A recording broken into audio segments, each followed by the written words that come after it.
Greetings, clobbers. No, 2, I should say. Greetings. I don't know what's going on. Where am I? Just did a video, didn't I? No, here. We got a new one going on. I'm sorry. This discombobulated here. You'd think I'd be okay. I actually got a little bit of rest. This is the follow-up video, of course, to the first video of the year, which was Clobby's Comics Corner Spinner Rack Time Machine. Beginning, there we go, 1972, January, week 1. I'm all over the place, huh? Ugh, oh well. I hope you enjoyed the last video.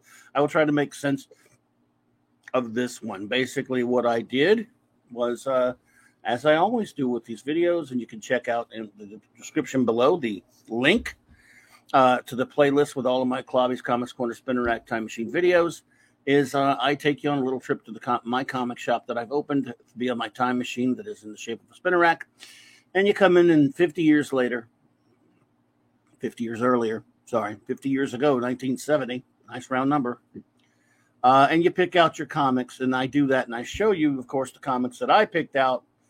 And then this one, I did that in the previous video, and I'll just show them really quickly. They were Primus.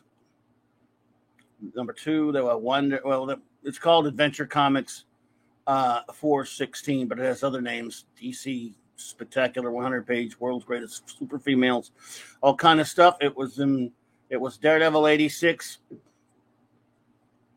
It was the Mighty Marvel Western number 17. It was Thor 198. There was the Western Kid Volume 2, number 3. There was Wonder Woman 199. There was All Our Fighting Forces 136. And then Phantom Stranger number 18. And now we're on the Clobby's Quick Bits to show you a little bit of the ones that got away. The ones that did not quite make Clobby's pull list, because Clobby is a ridiculous, geek for mostly superheroes, but there are some of the other, action and adventure genres and stuff like that.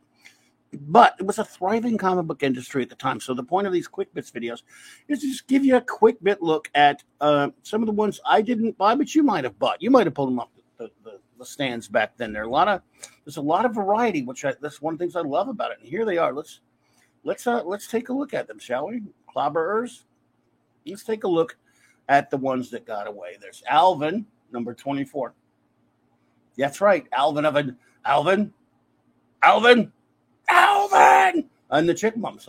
I'm guessing because he looks like a chipmunk to me. Again, a Dell comic. As I've mentioned many times on these videos, there were a lot of TV and media tie-ins in comics. There were really comics and tie-in were huge back then. And of course, we have Archie Giant Series Magazine 193. We have Charlton, who was just huge back then as well. They did a lot of war comics, including Attack. Number 4, they did Beetle Bailey, number 88. Here you had Billy the Kid. I got a buddy of mine. Shout out to you, Chris CCC.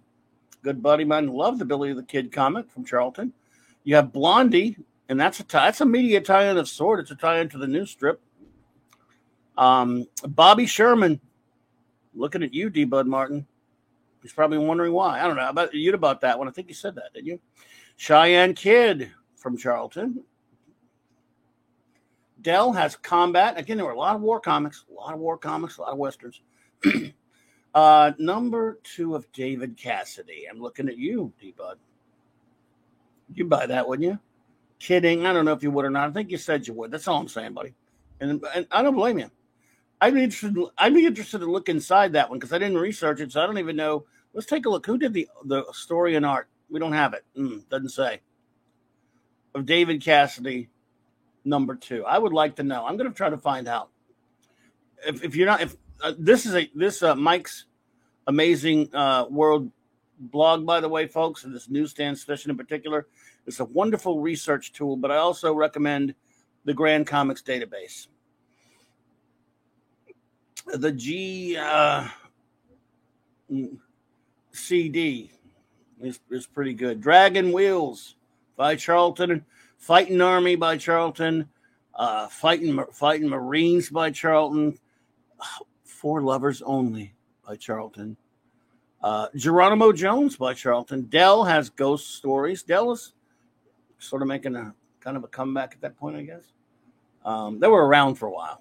Gail was around for a while, but I thought, never mind.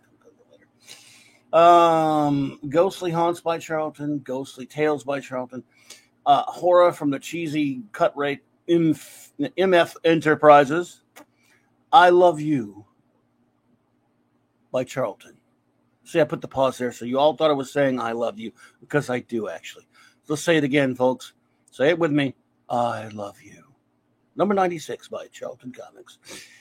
Just Married, number 83. Just Married hey, more power to you. I think it's hilarious, the variety. Again, people think I'm making fun. I'm not making fun of these comics. I am celebrating something that, is a word that has been twisted and turned all into garbage here in our modern era. But diversity. In this case, I'm celebrating the diversity of or you just use a better word, variety of genres that comics could do. Comics are a wonderful medium. I love them because they combine words and pictures to tell stories, and they use sometimes extraordinary art to tell stories with good writing. Sometimes that happens, and the combination is sensational. I love the art form for that reason, and I love that you could use it for everything. You don't just use it for superheroes or war comics or any of this stuff. Horror comics, use it for everything, and I love when that was huge at the time. And again, these TV and movie tie-ins, the media show that this was a thriving industry back then. Lady and the Tramp number 2 by Gold Key. Little Monsters by Gold Key. We have another Love Diary by Charlton Comics. Just poking a little fun, but I love it. Believe me, I have every respect, everybody. And finally, we have Mystery Comics Digest by Gold Key. And The Partridge Family, number 8 by Gold Key. I wonder who the creative team was on The Partridge Family. Do they dare find it? They don't. I love Mike's Amazing World, but they can't have all the info all the time. But I'm betting it's at least an outside possibility. It's not easy to research some of these Charltons and Gold Keys. There's not a lot of info on them. They weren't like Marvel and DC that had the credit boxes and all that stuff. Sometimes they didn't. It's just not easy. So the Grand Comics database may not even have anything on those Charltons. I will look into it, though. It would be kind of fun. It would be kind of fun to know that. Well, anyway, it's called Quick Bits for a reason, folks. We do it very quickly. Just show you some of the comics that missed the cut. And again, if you're new to the show, or if you're new to the channel, please check out the channel. Please like and subscribe. I would really appreciate that, and would love to have you as a clobberer. My friends here are not just friends, they're clobberers, and I really appreciate you all watching this video. Hope you enjoyed it. I enjoyed making it. I enjoyed making these Spinner Rack Clobbies Comics Corner videos. They're fun because I love comic book history, and I've got more videos planned that all involve comics history. Shocker, I know. On my channel, though, of course, I do other things. Monday nights, it's all comics. Wednesday night, it varies. Thursday nights, it's Clobbies Clubhouse with the wonderful Raquel and the great Mark D with the C. And then Saturday nights, my wonderful first officer, Raquel, and I review all of Star Trek on Saturday night. Star Trek, of course. And I want to thank my wonderful first officer, Raquel Briggs, for this wonderful intro, outro. Shout out to all of you clobberers. Thank you so much for being here. And I will see you, I hope, on the next video and in the next stream and out there in the streams. So until then, my friends, clobber on, clobberers.